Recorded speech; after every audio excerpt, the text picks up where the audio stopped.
All right. Hello again, Gracefully Chosen Community, and welcome to season 15, episode 59 of the Foster My Stories podcast, which is the achievement focused podcast for the foster, adoption, orphan, and underserved communities. I'm your host, Shalene Michelle Tate, and on today's Relate to You segment of the month, I will continue highlighting gracefully chosen content you and your family or someone you can know or know can enjoy.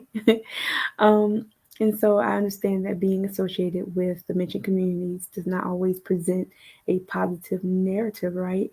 And so, therefore, this segment seeks to acknowledge relative movies, public figures, and books that help to do just that. And so, today I'm going to jump into a movie that I feel you or someone you know can watch and really enjoy. So, let's hop in. The movie of the month of October, or should I say November? We're in a new month, right? It's called The Great Gilly Hopkins, and it's about a young and feisty Gilly Hopkins who's played by Sophie Nealis of the Yellow Jacket series, which is playing now. Um, Devises a scheme, and this is when she was younger, devises a scheme to escape from her new foster home and reunite with her birth mother. I'd say this film can be watched from age ranges 7 plus. Um, and so, parents and guardians, I would like to take the time to advise you that this movie did get a bit of backlash because Gilly's friends were not held really accountable for kind of stealing in the movie. So, if you do watch this movie with a younger crowd, please really take the time to advise them about stealing and how wrong it is and how it does have real consequences. And that's, of course, if it comes up or if you just want to share that with them. All right. But that's not the real focus of the movie. The real focus of the movie is just adjusting to life. And that's what Gilly, the character of Gilly Hopkins, had to do. She's a teenager and she is in the foster care system and entering into this new space, which is very familiar to myself and others who've gone through this or have ooh, or who have been orphaned or in group homes or maybe adopted. And so this movie does have a star cast of Kathy Bates, who is known from this holiday movie, that another holiday movie I'm recommending called Fred Claus, who plays the mother of Fred and Santa. But Kathy Bates stars as the foster parent. Then you have Glenn Close, who you may know from the 101 and 102 Dalmatians. She was Cruella DeVille before the recent release of Cruella back in, I think that was 2021. Um, and then you have Octavia Spencer from Thunder Force. And then Julia Stiles plays the biological mother, and her breakout role in my eyes was Save the Last Dance. But this movie presents a great example of how older youth who understand their situation, whether it be foster, adoption, orphan, or underserved, tend to have resentment for authority or others. And it's not because they are bad or behavioral, as often these youth are labeled, but it's because they're trying to find a way to cope and release a lot of their frustrations and disappointment due to their circumstance. And so often, empathetic leaders, advocates, or mentors are needed to really meet the youth right where they are. And I feel this is where Octavia Spencer's character comes in to a great degree, also along with her foster parent, Kathy Bates's character, in order to meet her right where she is, and not just them, but the other characters in this movie as well. And so now I want to go into a preview. And for those of you like watching this replay, you may have saw this kind of a little earlier. I am doing a redo. Some of my audio got lost, so no worries. But welcome. So give me a moment, and I'm going to pull up that preview. I think it's awesome, and I think if you get a chance to watch it, you and your family can enjoy it. So give me one moment.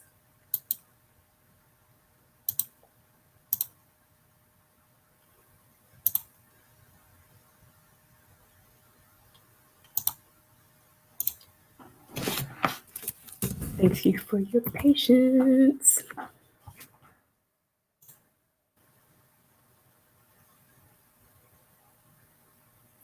It's getting really cold outside, so bundle up, and it depends on where you are. I know, right,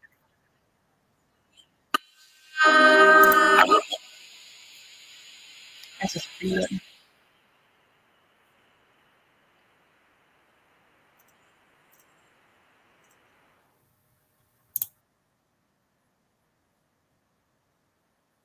Place where I hate everybody. Who are you? Name's Hopkins. Gilly Hopkins. Here we go again. This is it. Last chance. Burnout here, and social services will put you in a teen facility. Good morning, Miss Trotter. Welcome to Thompson Park, Jelly Honey. You want to meet your new sister, don't you? Seriously? Y'all come on in. This is your home too now. Do you have cats? No, sweetie. Smells like you do. Welcome. I'm Miss Harris. How was school today? Did you make any new friends? No. Well, I guess this old house will be a little livelier now. Hey, Mrs. Strada? Would you like to say grace, Gilly? Howdy, partner. You gotta get out of my face. Your anger is right up here. Get out of my way! Listen here, Miss Gilly Hopkins. Ain't nobody on this earth gonna hurt that boy. Mom, would you come and get me? I'd be good for you. Must have been hard switching all around. I like moving. It's boring to stay in one place. This way I get to see more of the world. You're attempting to succeed in 100% failure. Your attempts were flawed. You're smart. Channel it. We have a juicy box. Ah, I think you broke my leg. If he knows how to stand up for himself, he'll be okay. Galadriel Hopkins. He wants to know. She wants you to move in with her. Can't make me go. Yes, they can. Don't cry, Gilly. Please don't hurt my family.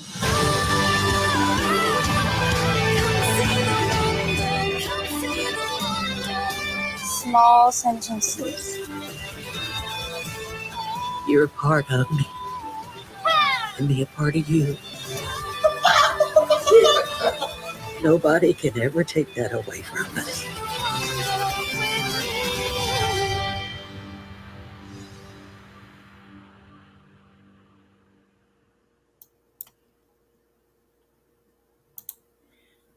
All right, and so yeah, that movie I think it came out back in, let's see, 20 about 6 years ago or so. And so once again, the primary character, she is older now. Um, Sophie Nilise is older. She's playing on a show called Yellow Jackets. Once again, I recommend if you um, are thinking about watching Yellow Jackets to watch it first before you allow your youth to watch it, just to make sure it's age appropriate. And so, yeah, that was the preview for the movie called The Great Gilly Hopkins.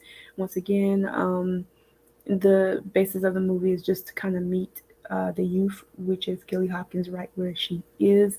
And I understand how transitions as far as foster, adoption, orphan can be hard on really any youth, especially if they're at an age where they understand what's happening.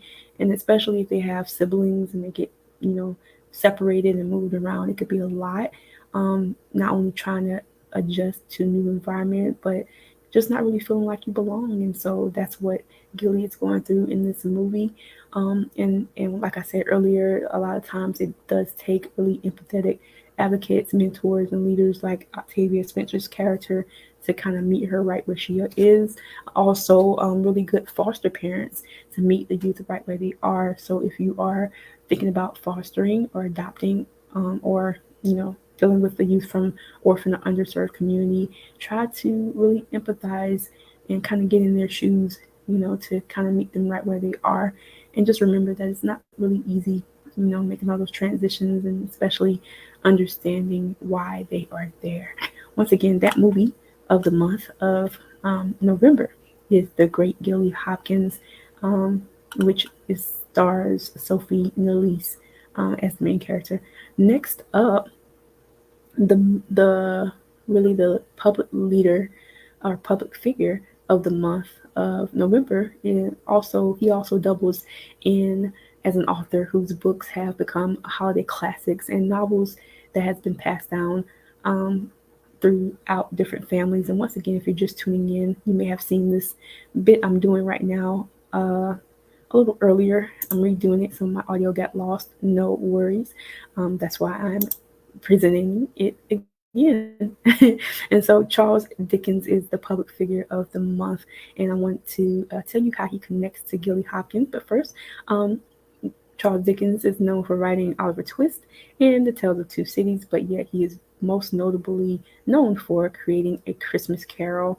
And so what I would like to do is kind of like present a clip of really his life and how he kind of came to become Charles Dickens. All right, so let me pull that up for you as well.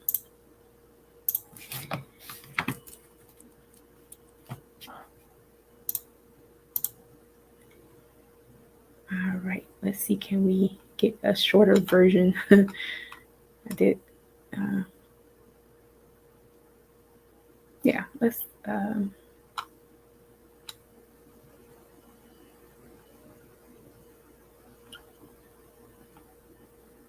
okay. I'm going to pull a shorter version from the first time I played this, and then I'll kind of explain how they both tie in. So thanks for your patience. I really appreciate it.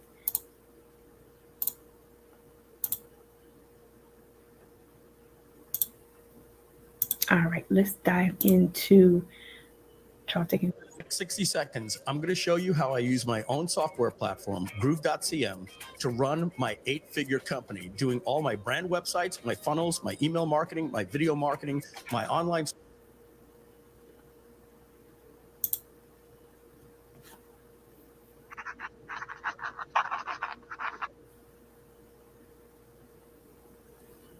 Charles John Huffam Dickens was born on the 7th of February 1812 to John and Elizabeth Dickens. Charles was the second child of 8 siblings in all, 6 of whom survived to adulthood. John, a naval clerk, always spent beyond his means.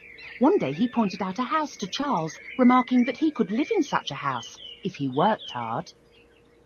The family moved to London in 1822. At 12, as the family finances worsened, Charles had to start work in a blacking factory, labelling bottles for 11 hours a day. John Dickens was eventually sent to a debtor's prison. Charles visited him there every Sunday. His youth left him with an ambitious drive. In 1827 he began work as a solicitor's clerk. From the surroundings of his unremarkable office, he began to collect names and characteristics of the people he saw. Charles began a journalistic career in 1831. Writing became his passion, working for the paper by day and on his own work by night. He was beginning to taste success. His first piece of fiction was published in 1835. That same year, Charles met Catherine Hogarth. They fell in love and were married. The next few years of fervent activity resulted in much writing and many children. As his writing became more popular and his fame more widespread, rumours began to abound of his drunkenness and admission to an asylum. Stories were easy to concoct about the writer, who kept a pet raven, and whose writing dealt in the extremes of the sentimental and the grotesque.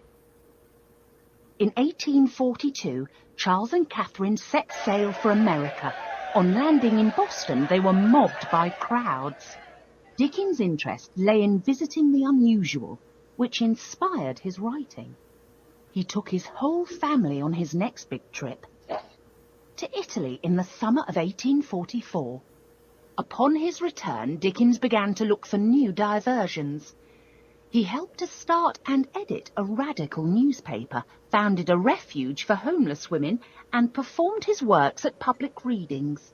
Aged 44, Charles bought Gad's Hill, the house his father had pointed out to him all those years before. It symbolised a pinnacle of achievement. Whilst Dickens was organising a theatrical project, The Frozen Deep, he met and was spellbound by a young actress, Ellen Ternan. There is much speculation about this relationship that caused the end of his marriage to Catherine.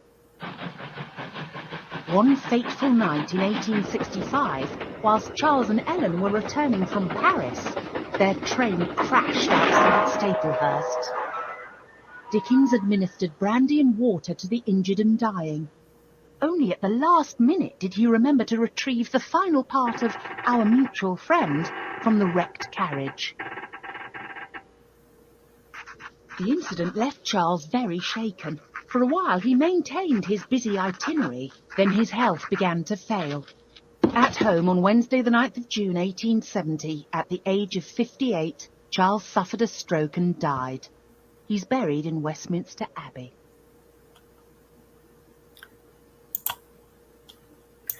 All right, so this version of the video didn't kind of like go into the last one I played. I'm gonna just go ahead and explain. So the last video I played that dealt with Charles Dickens mainly kind of pointed out how, yes, he basically went on to write or was inspired by his surroundings, and I kind of was touching on how as a youth he had to go and board with an aunt who he used as inspiration for some of his stories in particular, and he found inspiration from just really the people he saw around him and his surroundings, and most notably A Christmas Carol was his famous work, which was not really mentioned in this newer video I played.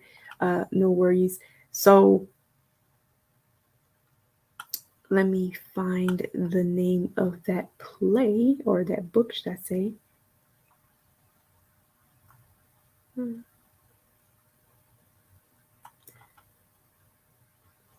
think it's called Darby and Sons. Thank you for your patience.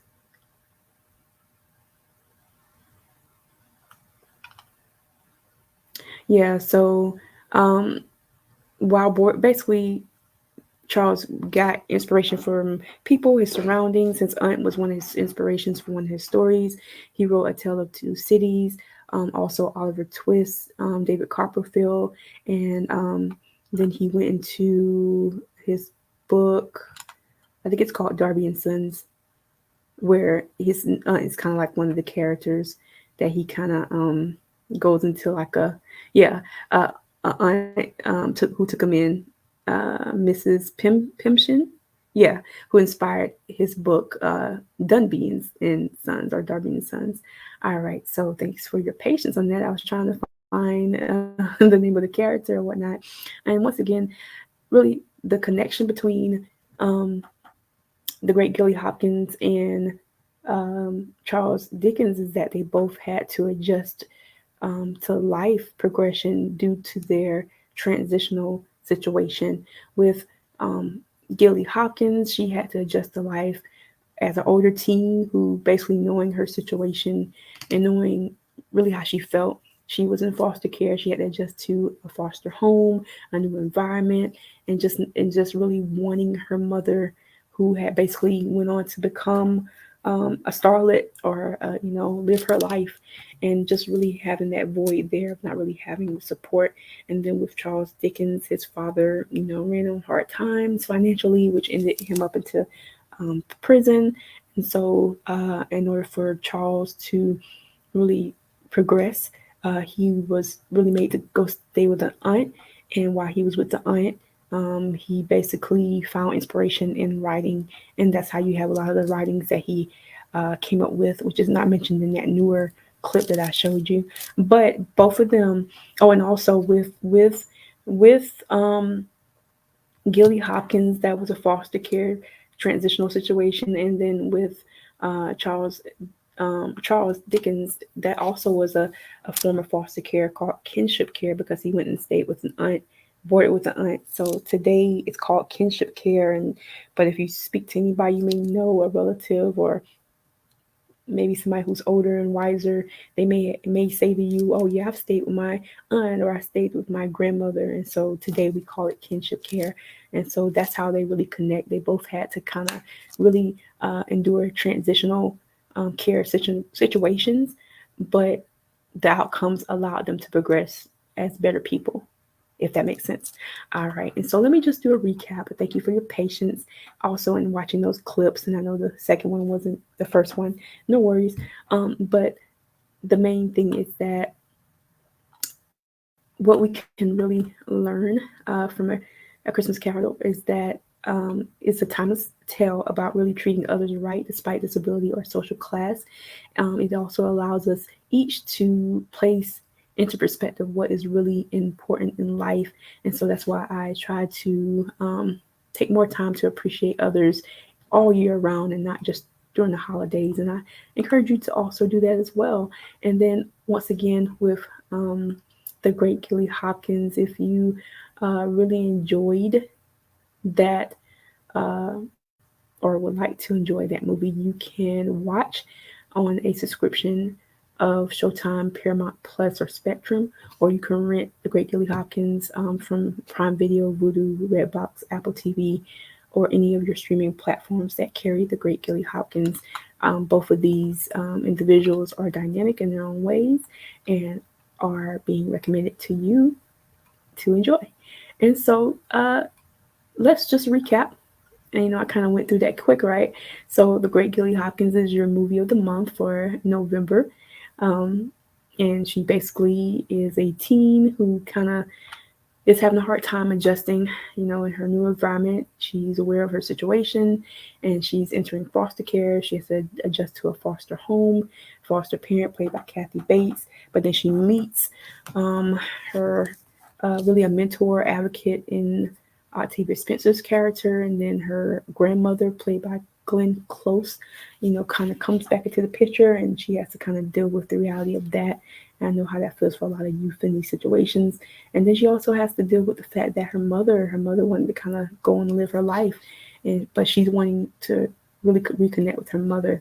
And so once again, I encourage anybody wanting to particularly get into foster, adoption, orphan, underserved mentorship or care to just really try to meet the youth right where they are, and just remember that they're not bad kids. I know they get a bad rap and a lot of times they're labeled, but a lot of times they're just trying to find a way to really find an outlet for how they're feeling their frustrations and their questions and just their emotions. And or maybe you are a mentor and maybe or an advocate, and maybe you could be that for them.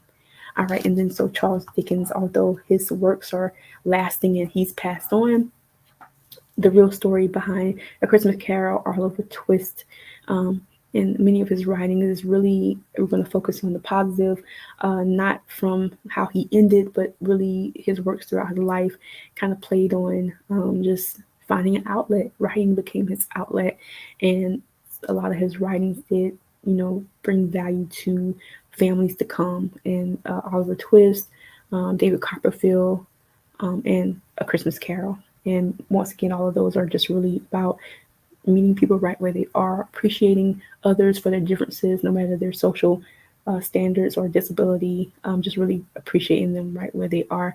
And so once again, thank you for catching this recap to the recap. If you tuned in a little earlier, you may have heard similar content, which I was on here, but my audio was not working, no worries. And so this is just a replay. So thank you for tuning back in. But if your upbringing, community service, or job connects you to the foster, adoption, orphan, or underserved community, I would love to have you on the podcast, or you can like, comment, and share this audio or the replay of this audio to somebody you know. And also you can stay tuned. The full website is in development, soon to launch. I cannot give an exact date. It's been in launch for the last 3 months, right? But make sure to tune in on pre-advertised dates and times for pre-streams, live streams, and announcements as the podcast continues to expand to other platforms aside from the current listening options of Red Circle Podcasts, Spotify, Amazon's Audible Music, Radio Public, Google Podcasts, and the Foster My Stories. That's Frank, Mary, Sally podcast Facebook page, and or the upcoming platforms of YouTube. I'm super excited for that transition as well, and other platforms as well. But as we enter into the holidays, please take intentional time to find who or what you are grateful for outside of just the holiday season, right? Remember that there's those who don't have family support or encouragement, and see how you can be a positive change for them, no matter the day, time, or season. And like I say, as always, remember being fostered, adopted, orphaned, or underserved is what I like to call Gracefully Chosen. So if you enjoyed today's content, I advise, or if you're just not tuning in, go back and watch it and listen. And if you've learned something or enjoyed the content, feel free to share it with someone you know. Check out that movie, The Great Gilly Hopkins, if you can find it on a streaming platform or rent it.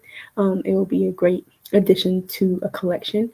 If you want to know more about how Charles Dickens, who wrote The Christmas Carol, relates to the Great Gilly Hopkins, his life was also really a segment or snippet of kinship care, which is also another form of foster care, but more so with the relatives.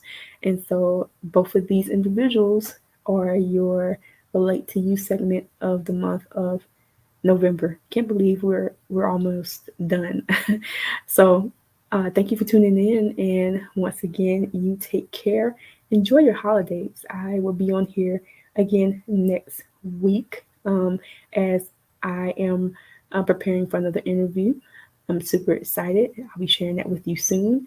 I will be interviewing Miss Rosalind Page, and then I was invited to interview on another podcast as well. And so I'm super excited to advertise that as the time draws near. And so if you check out for those announcements, and if you could tune in to listen to that interview, feel free to do so. Okay.